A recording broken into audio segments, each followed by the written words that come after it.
पैसा आपका है, आपकी मर्जी है, आप उसको कहीं पर भी लगा सकते हैं। मेरा काम है मैं आपको जो ऑन ग्राउंड वर्क है वो दिखाऊं, किन चीज़ों को आपको देखकर आगे बढ़ना चाहिए वो समझाऊं, और मैं अपना ये काम अभी बहुत सालों से कर रहा हूं और आगे भी करता रहूँगा। हेलो दोस्तों, आप सभी का फिर से स्वागत है आप सभी के अपने इस YouTube चैनल पे जिसका नाम है 5T ट्रेडिंग। फ्रेंड्स, जो हमारा YouTube चैनल की जो ये जर्नी रही है, आपने जो हमें सपोर्ट दिया है, एनकरेजमेंट दी है और हमारे साथ आप जो बने रहे हैं, इस सभी के लिए आपका तहे दिल से शुक्रिया। और हम ये उम्मीद करते हैं कि जो हम वीडियो आपके लिए लेके आते हैं वो काफ़ी आपको हेल्पफुल हो रही है, और हम जितना हो सके उतना काफ़ी सिंपल से सिंपल लैंग्वेज इस्तेमाल करने की कोशिश करते हैं, ताकि सिंपल से कॉमन आदमी जो बेसिक्स है उसको सीख पाए और इस ट्रेडिंग के फील्ड में अपने पाँव को जमा सके, राइट। लेकिन अगर फिर भी किसी को कभी कोई डाउट आता है तो आपसे आप हमें कांटेक्ट कर सकते हैं। आप हमसे फेसबुक के द्वारा जुड़ सकते हैं, टेलीग्राम की डिस्क्रिप्शन नीचे लिंक में दी गई है, और उस वहाँ से भी आप हमसे जुड़ सकते हैं। तो फ्रेंड्स, वीडियो में आगे बढ़ने से पहले मेरी आपको एक छोटी सी सजेशन ये रहेगी कि हमने एक सीरीज़ चालू कर रखी है जहां पर हम डिफरेंट इंडिकेटर्स और ऑसिलेटर्स के बारे में आपको सिखाते हैं और ये बताते हैं कि उनको किस तरीके से इस्तेमाल किया जाए। तो उनमें से एक हमारी वीडियो है MACD की स्ट्रैटेजी, बहुत ही इंपॉर्टेंट वीडियो है, आप जाकर इसको ज़रूर चेकआउट कीजिएगा हमारे पेज पर, आपको काफ़ी इससे मदद मिलेगी। हाँ, अगर आपको फ्रेंड्स वीडियो पसंद आता है तो प्लीज़ आप इसे लाइक, शेयर और सब्सक्राइब हमें ज़रूर कीजिएगा, इससे हमें एक मोटिवेशन मिलती है, एक हौसला मिलता है कि हम आपके लिए अपना कीमती समय निकाल कर कोई नया वीडियो लाते रहें, ताकि आप उससे कुछ ना कुछ सीख सकें और अपनी नए फाइनेंशियल इंडिपेंडेंस की ओर बढ़ सकें। तो चलिए फ्रेंड्स, वीडियो में आगे बढ़ते हैं बिना कोई देरी किए हुए।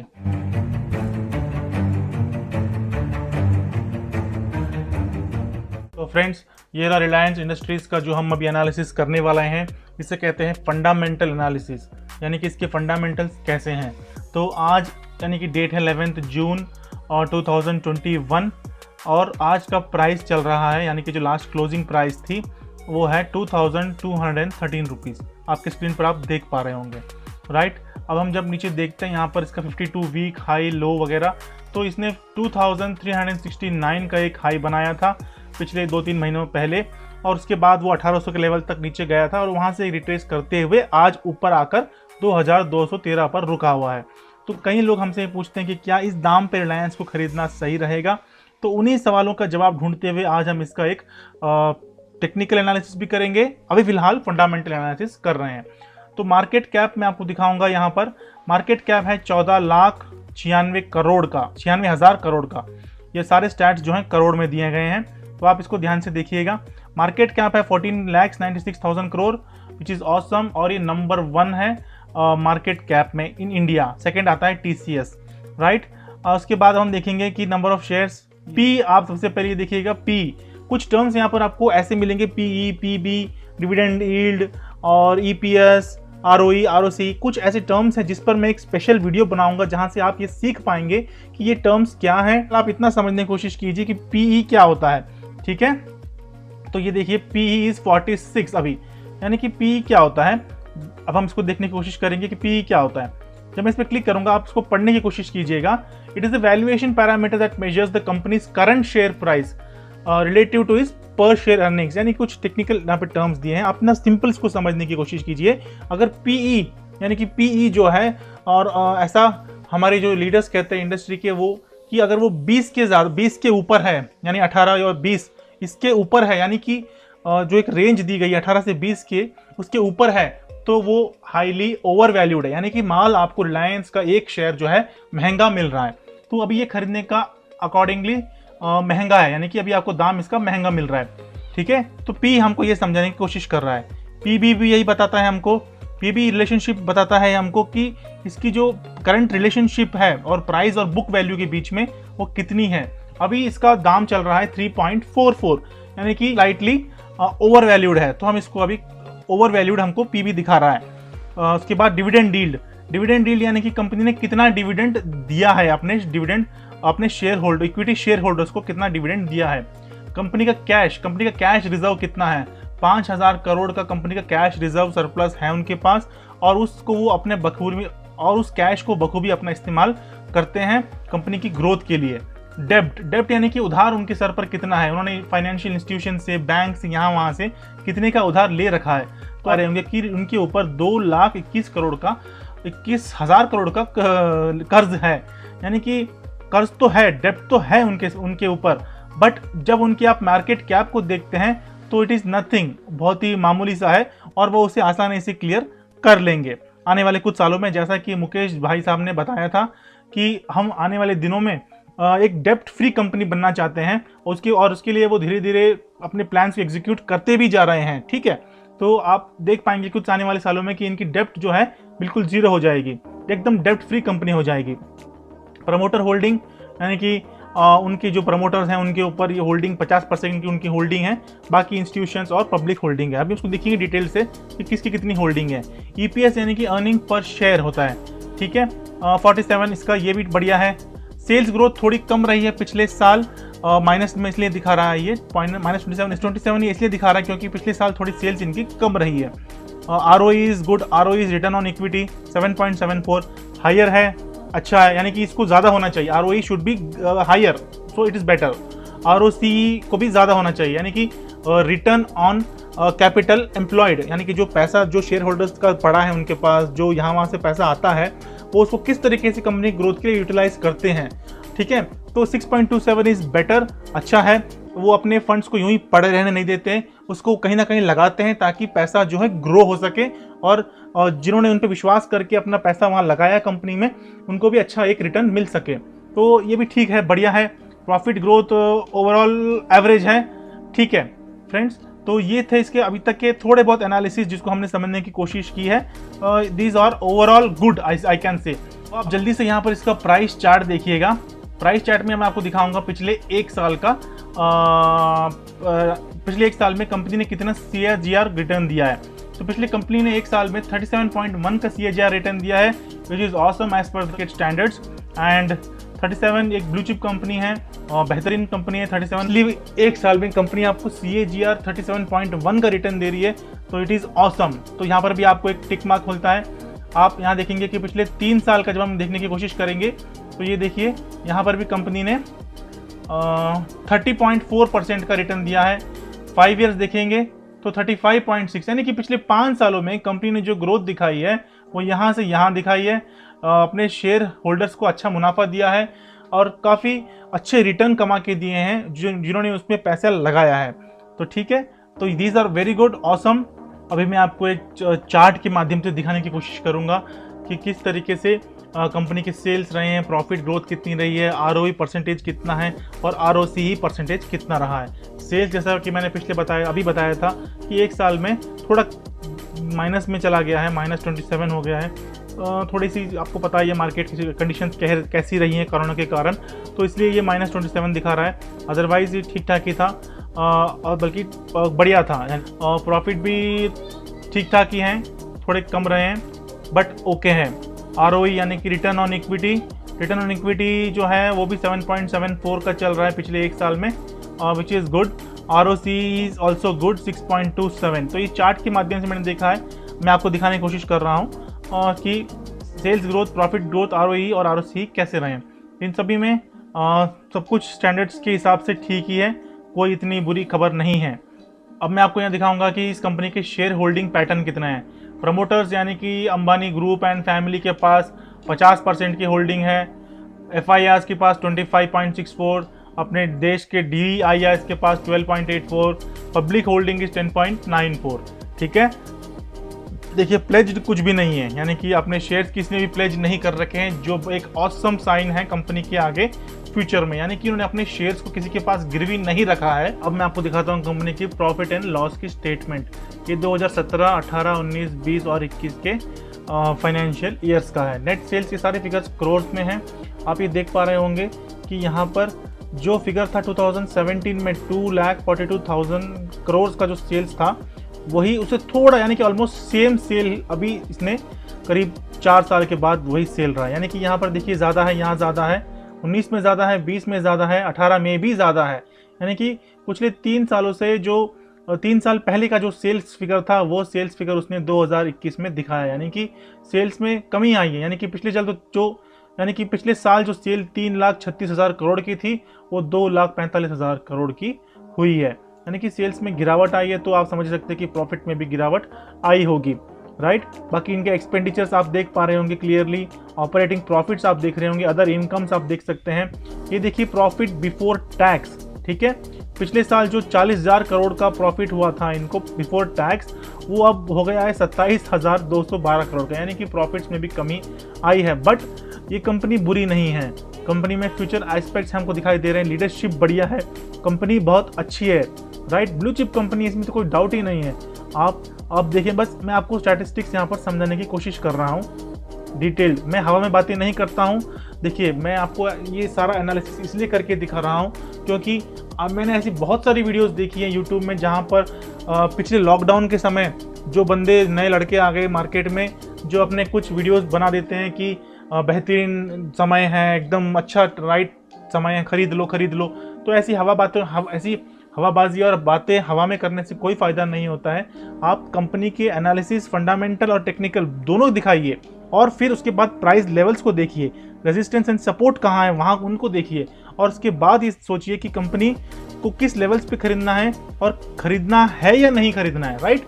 उसके बाद हम आगे की बात को करेंगे। लेकिन आजकल इतने सारे वीडियो आप देखेंगे कि जहाँ पर बस रॉबिन हुड इन्वेस्टर, जिन्हें आजकल कहा जाता है रॉबिन हुड इन्वेस्टर्स, यानी कि लॉकडाउन में जब एक आर्थिक मंदी आ गई थी तो कई सारे लोग इस शेयर मार्केट की तरफ मुड़ गए थे वहाँ से, ताकि कुछ इनकम अर्न हो जाए। तो उन लोगों ने अब क्या किया है, थोड़ी बड़ी नॉलेज को लेकर यहाँ वहाँ से यूट्यूब में वीडियो बनाना शुरू कर दिया है। तो इससे आपको आधी अधूरी नॉलेज दी जाती है और इससे आप ज़्यादा कुछ सीख भी नहीं पाते हैं, ठीक है। तो इससे आपको सतर्क रहना चाहिए। ऐसे ही किसी ने बोल दिया कि आज इसे खरीद लो, ये रॉकेट बन जाएगा, हो गया धमाका, तो इन चीज़ों से थोड़ा आप बच के रहिए। अदरवाइज़ पैसा आपका है, आपकी मर्जी है, आप उसको कहीं पर भी लगा सकते हैं। मेरा काम है मैं आपको जो ऑन ग्राउंड वर्क है वो दिखाऊं, किन चीज़ों को आपको देखकर आगे बढ़ना चाहिए वो समझाऊं, और मैं अपना ये काम अभी बहुत सालों से कर रहा हूं और आगे भी करता रहूँगा। अब ये देखिए कंपनी का आपको डिविडेंड रिकॉर्ड दिखाता हूं मैं कि कंपनी ने कब कब कितना डिविडेंड दिया है। ये कंपनी 2017 में इसने आपको 11 रुपये का डिविडेंड दिया था, 18 में 6 रुपये का फाइनल डिविडेंड दिया था, 19 में 6.5, 20 6.5 और लेटेस्ट अभी 14 जून 2021 को इसने ये डिक्लेयर किया है 14 जून 21 को कि वो 7 रुपये का आपको डिविडेंड देगी पर इक्विटी शेयर। तो कंपनी डिविडेंड भी अच्छा देती है पर एनम, यानी साल में एक बार ही देती है आज तक, और ठीक है कंपनी डिविडेंड तो कम से कम दे ही देती है। तो मैं आपको जल्दी से समझा देता हूँ एक फाइनल क्विक समरी कि हमने इस फंडामेंटल एनालिसिस में क्या देखा है। P ratio which is 46.85 which is high and comparatively over valued, यानी कि अभी कंपनी ओवर वैल्यूड है, इसको अभी खरीदने का समय मतलब खरीद तो सकते हो बट आपको ही महंगे दाम में मिल रही है, राइट। और उसके बाद रिटर्न ऑन असेट्स ROA है 3.45 का which is bad sign for future performance, यानी कि हायर वैल्यूज आपको डिजायरेबल है, मतलब वैल्यूज ज़्यादा होनी चाहिए ROA की जो अभी थोड़ी कम है। करंट रेशियो यहाँ पर देखिए आप करंट रेशियो देख पा रहे होंगे, it has a current ratio of 1.04, a higher ratio is desirable, यानी कि इससे ज़्यादा चाहिए, अभी ये भी थोड़ा कम है। रिटर्न ऑन इक्विटी 7.74, ये अच्छा है, हायर है जितना है उतना अच्छा है, बेटर है। डेब्ट टू इक्विटी रेशियो, यानी कि उनके पास उधार कितना है और उनके पास उनके एसेट्स कितने हैं, यानी कि उनकी वैल्यू कितनी है उनके पास, यानी कि अब उनका तो इतना है नहीं। Company has a low proportion of डेब्ट, यानी कि देखिए 0.51 का उनके पास डेब्ट टू इक्विटी रेशियो है। अगर स्टैंडर्ड्स के हिसाब से अगर ये 1 के नीचे है तो कंपनी इज़ गुड, यानी उनके सिर पर जो उधार है छोटा मोटा है वो उसे क्लियर कर लेंगे। अब यहाँ देखेंगे आप सेल्स ग्रोथ, करंट को आप मत समझिए, 27.09 तो पुअर है ही, मैं आपको बता चुका हूँ कि सेल्स गिरे हैं तो ये पुअर बताएगा ही बताएगा, और उसकी ग्रोथ और उसकी परफॉर्मेंस मतलब अभी ख़राब है। आगे जाकर उसकी कंपनी पे आप सिर्फ सेल्स पे मत फोकस कीजिए, अदर पैरामीटर्स को जो आप देखेंगे तो कंपनी का फ्यूचर प्रोस्पेक्ट काफ़ी अच्छा है। Operating margin is also good, 13.35 का है। डिविडेंड यील्ड आप देख लीजिए 0.32 ओके है, 7 अकॉर्डिंग टू 7 रुपीज़ जो उन्होंने अनाउंस किया है तो उसके हिसाब से 0.32 का डिविडेंड यील्ड परसेंटेज निकल के आया है, ठीक है। अभी हमने रिलायंस के पूरे फंडामेंटल एनालिसिस का वीडियो बनाया है और इस समझने की कोशिश की है कि कंपनी का पास्ट क्या है, पिछले 5 सालों का आरओई क्या है, और उसके बाद डेब्ट टू इक्विटी रेशियो कितना है, यानी कि उनके सर पर उधार कितना है, और उनका मार्केट कैप कितना है, और उनके जो बैलेंस शीट कितनी है, उनकी प्रमोटर होल्डिंग्स कितनी है, उन्होंने कितना डिविडेंड दिया है। तो ये सब हमने समझने की कोशिश की है। और अब हम आगे बढ़ते हैं इसके टेक्निकल एनालिसिस पर, जहाँ पर हम ये समझने की कोशिश करेंगे कि यहाँ पर हमको डिफरेंट सिग्नल्स जो हैं वो हमें क्या बता रहे हैं इस कंपनी के आने वाले फ्यूचर के बारे में। तो फ्रेंड्स, मैं भी आपको लेके आ गया हूँ रिलायंस के डेली टाइम फ्रेम के चार्ट पर।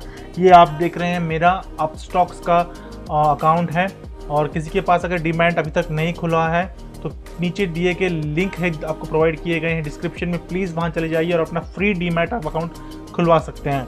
तो ये देखिए, ये है रिलायंस का 1 डे फ्रेम का चार्ट, जहाँ पर आपको दिखाई देगा कि किस तरीके से रिलायंस परफॉर्म कर रहा है पिछले कुछ दिनों से, राइट। अब आप देख पा रहे होंगे कि इस कैंडल पर यानी कि मार्च 5 या 6 को यहाँ पर उसने एक हाई बनाया था ये लेवल का, राइट। उसी के बाद ये फिर नीचे चला गया, राइट, 1900 के लेवल्स तक पहुँच गया, और उसके बाद ये आज फिर मतलब कुछ दिनों से ऊपर आने की कोशिश कर रहा है। क्लियरली देख पा रहे होंगे फ्रेंड्स कि अपना जो इसने पिछला रेजिस्टेंस था, ये देखिए मैं भी आपको दिखाता हूँ। ये पिछला जो रेजिस्टेंस था 2000, यानी जो पिछला रेजिस्टेंस था इसका 2250, यानी कि 2240 और 250 के आसपास इसको एक रेजिस्टेंस मिला था, और उस रेजिस्टेंस का इसने बखूबी रेस्पेक्ट करते हुए अभी मतलब वहीं पे साइडवेज चल रहा है, और उसको ना तो तोड़ पा रहा है और ना ही नीचे आ रहा है, राइट। तो ये अभी एक साइडवेज हो गया है, उसको तोड़ने की कोशिश करेगा, ज़रूर करेगा। ये देखिए, ये अभी आपको अगर लाइन दिख रही होगी तो जो प्राइस चल रहा है 2236, ये इसका अभी एक इमीडिएट रेजिस्टेंस है और एक बड़ा महत्वपूर्ण रेजिस्टेंस है। तो जब इसको तोड़ेगा ऊपर की तरफ तो ये उसके बाद ऊपर की तरफ निकल जाएगा, राइट फ्रेंड्स। तो सबसे पहले हमने इस प्राइस एक्शन की तरफ से ये समझ लिया कि इसका इमीडिएट रेजिस्टेंस कौन सा है। उसके बाद हम ये देखेंगे इसका सेकेंड रेजिस्टेंस हमको मिल रहा है 2300, राइट। 2300 हमको इसका रेजिस्टेंस मिल रहा है, यानी कि अगर ये 2250 के लेवल्स को तोड़ देता है तो उसके बाद 2300 इसका इमीडिएट रेजिस्टेंस है। And the third and the last resistance would be 2372, यानी कि जब स्टॉक 2250 को तोड़ देगा, देखिए फर्स्ट रेजिस्टेंस यहाँ पर आपको दिखाई दे रहा होगा, एक मिनट में भी आपको दिखाता हूँ। जब इसको वो तोड़ देगा, फर्स्ट रेजिस्टेंस ये रहा 2250, तो सेकेंड रेजिस्टेंस बनेगा इसके लिए 2300, ये वाला। थर्ड होगा, ये है 2373, यानी कि 2373 इसका थर्ड रेजिस्टेंस होगा। तो यानी कि आप इन चीज़ों को ध्यान में रखते हुए ट्रेडिंग कीजिएगा फ्रेंड्स। और बाकी मैं भी आपको बताता हूं कि बाकी जो टेक्निकल इंडिकेटर्स हैं वो इसके बारे में क्या कहते हैं। सबसे पहले अपने चार्ट पे लगाएंगे RSI। ये मैंने RSI, जिन किसी को भी RSI MACD जो इंडिकेटर्स नहीं लगाने आते हैं उसके लिए मैं ऊपर आई बटन में वीडियो डाल दूंगा, आप प्लीज़ उसको चेकआउट कर लीजिए किस तरीके से MACD और सुपर ट्रेंड वगैरह को डाला जाता है चार्ट पर, ठीक है। और डिस्क्रिप्शन में भी आपको वीडियोस की लिंक मैं प्रोवाइड कर दूंगा। सबसे पहले जब मैं RSI पे क्लिक करता हूं तो नीचे एक चीज़ छोटी सी प्लॉट हो गई है RSI, राइट। यहाँ पर अभी आप देख पा रहे होंगे कि RSI चल रहा है 68.57 का, ठीक है। तो यानी कि ऑलमोस्ट ये अच्छा है बाय। एक RSI एक मोमेंटम इंडिकेटर है और आपको ये सिग्नल दे रहा है कि आप इसमें लॉन्ग की पोजीशन बनाकर रख सकते हैं, राइट। यानी कि आप बाय की पोजीशन ही बनाएं, राइट। अपना MACD,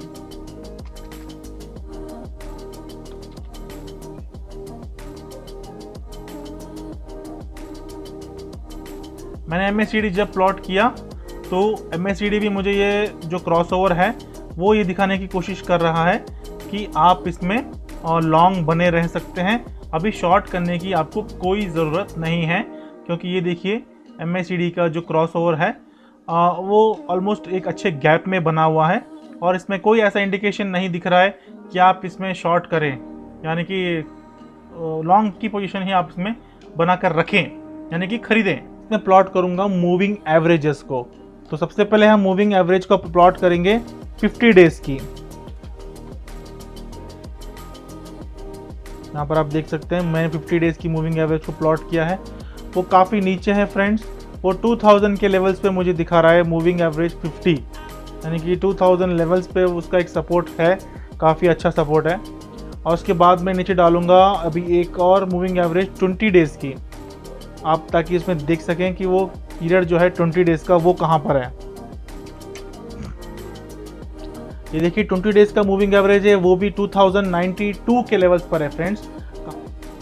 तो आप देख पा रहे होंगे क्लियरली, तो आप क्लियरली देख सकते हैं कि ये जो 20 डेज़ का मूविंग एवरेज है ये 2092 के लेवल पर है। ठीक है, 2092 यानी कि 2092 के लेवल्स पर है। मैं अभी ऐड करके दिखाऊंगा कि बॉलिंजर बैंड्स क्या कहते हैं।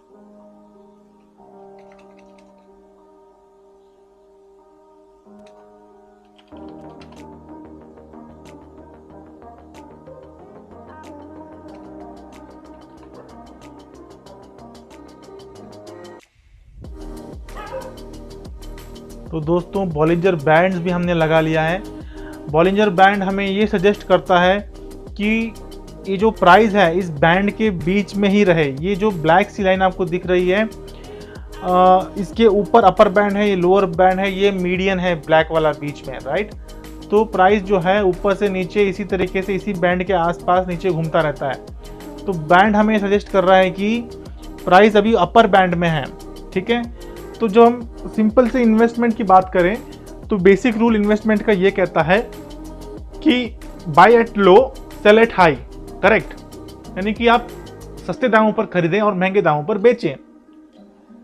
तो जो हमने पहले फंडामेंटल एनालिसिस किया वहां पर जो पहले हमने फंडामेंटल एनालिसिस किया पहले हमको वहां पर ये समझ में आया कि प्राइस अभी थोड़ा ओवर वैल्यूड है, तो हम उसे खरीदने की कोशिश नहीं करेंगे। कई बार ऐसा होता है कि स्टॉक भाग जाता है और आपको मौका नहीं मिलता है। तो मैं उन ट्रेडर्स और उन इन्वेस्टर्स में से हूं जो दाम का सही टाइम का आने का वेट करते हैं। भागती हुई घोड़े को और चलती हुई बस को और बाकी आप समझ सके हैं, कभी पकड़ने की कोशिश ना करें, इससे दुर्घटना हो सकती है और इसमें आपको ही नुकसान होगा। ठीक है ना। तो मेरा ऐसा मानना है कि let the price come down, यानी कि प्राइस को थोड़ा नीचे आ जाने दीजिए, इसको अपने सही दाम पर पहुंच जाने दीजिए और वहां पर हम उसे खरीदते हैं। अगर रिलायंस को नहीं खरीद पाते हैं, अगर हम सपोज वो भाग जाता है तो कहीं ना कहीं वो रुकेगा ना, तो तब खरीद लेंगे सही दाम पर। इससे क्या होता है कि आपका जो रिस्क रिवॉर्ड होता है, यानी कि आपका जो रिस्क होता है वो आप मैनेज कर सकते हैं और उसको सही दाम पर खरीदने से आप उसको अच्छे मुनाफे में भी बेच पाएंगे, यानी कि अच्छे एक सपोर्ट पे खरीदिए उसको। देखिए हवा में जो प्राइस चल रहा है, जो प्राइस हवा में चल रहा है, ये हवा में घूम रहा है, इसके आसपास अभी आपको कोई सपोर्ट दिख रहा है नीचे की तरफ? मुझे तो कहीं नहीं दिख रहा। ना ये इस मीडियन के है, जो बॉलिंजर बैंड का मीडियन है यहाँ, ना इसके आसपास है। ठीक है, ना ये 50 डेज की मूविंग एवरेज के आसपास है। ठीक है, ना ही RSI भी ऑलमोस्ट 70 तक पहुँच गया है, उसको भी थोड़ा नीचे 60, 55, 50 तक आ जाने दीजिए, तब खरीदिए उसको।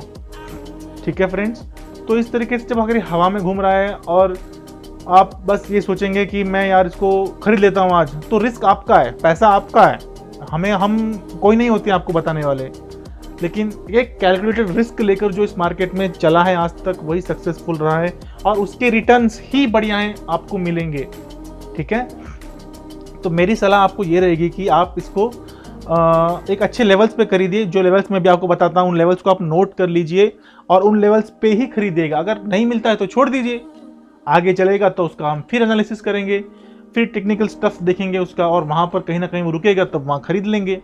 राइट, मैं आपको कुछ लेवल्स बताऊंगा, आप प्लीज़ नोट कर लीजिए, आप उसको वहीं पर खरीदने की कोशिश कीजिएगा। तो मैं आपको अभी सजेशन जो दे रहा हूँ, आप इसको इस तरीके से खरीदिएगा कि सबसे पहले आप इसे खरीदिएगा 2100 के आसपास, यानी कि जो ये लाइन है ब्लैक कलर का, इसके सपोर्ट के आसपास खरीदिएगा। ये है 2100 के आसपास। तो वहाँ पर आप अपनी थोड़ी क्वांटिटी खरीद लीजिए। फ्रेंड्स, सपोज आपके पास अगर 10,000 रुपये हैं और आप उसको रिलायंस में इन्वेस्ट करना चाहते हैं, तो आप उसको स्टेजेस में इन्वेस्ट कीजिएगा, नॉट एट वंस। ठीक है, रिस्क अगर आप लेना चाहते हैं कि नहीं मैं तो रिस्क का आदमी हूँ, मैं पूरा लगा दूंगा, तो आप उसको अभी खरीद लीजिए, बात खत्म कीजिए। ये वीडियो उनके लिए है जो पेशेंस के साथ स्टॉक्स को होल्ड करते हैं लॉन्ग टर्म के लिए और अच्छे दामों पर खरीदते हैं, सस्ते दामों पर खरीदते हैं ताकि उनको एक अच्छा रिटर्न मिल सके। ठीक है, तो मैं जो लेवल्स बता रहा हूँ उन्हीं खरीदिएगा। एग्जाम्पल देता हूँ आपको, अगर सपोज आपके पास अगर 10,000 रुपये हैं इन्वेस्ट करने के लिए, यू डिवाइड इट बाई 3। सबसे पहला चंक होगा 30, 30 and 30। You can say also 40 also, right? Otherwise you can say 40, 30, 30, that would be better. 40, 30, 30 यानी कि 40% जो आपका पैसा यानी कि 4,000 रुपये हैं आप उसमें इन्वेस्ट कर लीजिएगा 2,100 के लेवल पर। First level would be 2,100, right? Second, अगर वो दाम नीचे गिरना शुरू करता है, राइट, तो वो होगा 2070 यानी कि 2070 का सेकेंड प्राइस। वहां पर आप 30% अपना और लगा दीजिएगा, यानी कि 3,000 रुपये आप अपना वहां पर लगा दीजिए। तो 7,000 रुपये लग गए, बचे 3,000। अगर वहां से स्टॉक अगर फिर नीचे नहीं आता और ऊपर ही ऊपर बढ़ जाता है, इस तरीके से नीचे आता है और ऊपर बढ़ जाता है और आपको अच्छी एक वैल्यूएशन मिल रही होगी, राइट, तो 3,000 छोड़ दीजिए, आप कहीं और दूसरे स्टॉक में लगा दीजिए। कोई अच्छा वैल्यूएशन जो स्टॉक आपको सस्ते दाम में मिल रहा है वहां लगा दीजिए। जरूरी नहीं है कि रिलायंस में लगाना है आपको, राइट? तो आपको पछताने की जरूरत नहीं है। पछतावा असली तो तब होता है जब आपका एक अच्छा मुनाफे वाला सौदा जो घाटे में चला जाता है, तब आपको ज़्यादा पछतावा होता है। ये मेरी सारी एक्सपीरियंस से बातें आ रही हैं। आप चाहे तो इस पर ध्यान दें तो फ़ायदा होगा, नहीं ध्यान दें तब भी फ़ायदा हो, भगवान करे आपका, राइट? तो मैं आपको बता रहा हूँ कि पहला लेवल होगा आपके लिए 2,100, सेकेंड होगा 2070 एंड थर्ड वुड बी 2030। यहाँ पर आप अपना पूरा यानी कि जो बचे हुए 3,000 रुपये वो भी लगा दीजिएगा। Stop loss would be below this, यानी कि 2010 का जो ये लेवल है, यानी कि स्टॉप लॉस जो है 2010 के नीचे आप अपना रख लीजिए, यानी कि आप 2000 अपना स्टॉप लॉस मान के चलिए, यानी कि 100 पॉइंट्स का आप अपना पहले ऑर्डर से 100 पॉइंट नीचे यानी कि 2,000 पे आप अपना एसएल मान के चलिएगा। यहाँ पर आप अपना एसएल लगा सकते हैं। और जिन किसी को भी अगर पता नहीं है कि ऑर्डर कैसे लगाया जाए स्टॉप लॉस का, तो आप जीरोधा में अपना अकाउंट खोलिए और नीचे आपको डिस्क्रिप्शन में लिंक मिल जाएगी उसकी, वहाँ पर आप अपने जाकर जीटीटी ऑर्डर लगा सकते हैं। और जब भी आप अपना जीटीटी ऑर्डर लगाकर छोड़ दें तो ऑटोमेटिकली जब प्राइस उस लेवल पे आ जाता है तो वो एक्टिवेट हो जाता है और स्टॉप लॉस भी और अपना टारगेट भी आप उसमें अपना सेट कर सकते हैं। अगर किसी को भी अगर लगाना नहीं आता हो तो प्लीज़ आप कमेंट सेक्शन में हमसे पूछ सकते हैं, हम आपको जल्दी से आपको टेलीग्राम पे कॉल करेंगे और आपको समझा देंगे फ्रेंड्स, राइट? तो मैंने आपको लेवल्स बता दिए, 3 लेवल। पहला लेवल होगा 2,100, second 2070, third would be 2030, stop loss would be 2,000, you can say 2,000, right? ये आपका स्टॉप लॉस होगा। तो टारगेट्स आप उसको लगा के छोड़ दीजिए और कंपनी जो है आने वाले दिनों में आपको एक अच्छा रिटर्न इसमें से कमा के देगी, राइट? ये होंगे लेवल्स। तो आप यूं ही हवा में स्टॉक्स को ना खरीदें, जहां पर आसपास उसके कोई सपोर्ट ना हो उस स्टॉक्स को ना खरीदें, उनसे बचें। देखिए, क्योंकि मैं आपको अगर इसका पिछला दिखाऊं कुछ बैक जाकर, तो आप देखिएगा कि स्टॉक हमेशा बॉलिंजर बैंड के आसपास ही घूमता है, यानी कि वो एक अच्छे सपोर्ट को ढूंढता है, फिर वो ऊपर बढ़ता है, फिर नीचे आता है। तो हमेशा स्टॉक जो है एक वेव की तरह चलता है ना, वो रॉकेट की तरह नहीं भागता। आप समझ रहे हैं कि ऊपर ही ऊपर चलता गया, ऐसा नहीं होता है। वो एक स्टॉक की मूवमेंट में चलता है, यानी कि वेव की मूवमेंट में चलता है, ऊपर नीचे ऊपर नीचे ऊपर नीचे, इस तरीके से चलता है। तो आप उसको देखें, देखिए, समझने की कोशिश कीजिए। देखिए, मैं पिछला आपको थोड़ा सा बैक करके दिखा रहा हूँ कि किस तरीके से स्टॉक यहाँ से ऊपर गया, फिर नीचे आया, राइट, फिर ऊपर गया। तो ये बॉलिंजर बैंड हमको ये दिखाने की कोशिश कर रहा है। तो आप इन सारे टेक्निकल स्टफ्स का रिस्पेक्ट कीजिए और अपने दिए गए लेवल्स पे खरीदिए, तभी आपको फ़ायदा नज़र आएगा, राइट फ्रेंड्स? तो ये मैंने आपको कुछ टेक्निकल स्टफ्स भी बता दिया और रिलायंस में आपको लेवल्स भी बता दिए एंड फंडामेंटल एनालिसिस हमने कर लिया। तो आई होप ये वीडियो काफ़ी आपको पसंद आया होगा। तो वीडियो पसंद आया हो तो वंस अगेन आई रिपीट, आप लाइक शेयर सब्सक्राइब ज़रूर कीजिएगा। Thank you. और मैं क्षमा चाहता हूँ कि काफ़ी वीडियो लंबी हो गई है, लेकिन अंत तक बने रहने के लिए आपका बहुत बहुत धन्यवाद। एंड चलिए मिलते हैं अगले वीडियो में, तब तक के लिए टेक केयर, बाय बाय।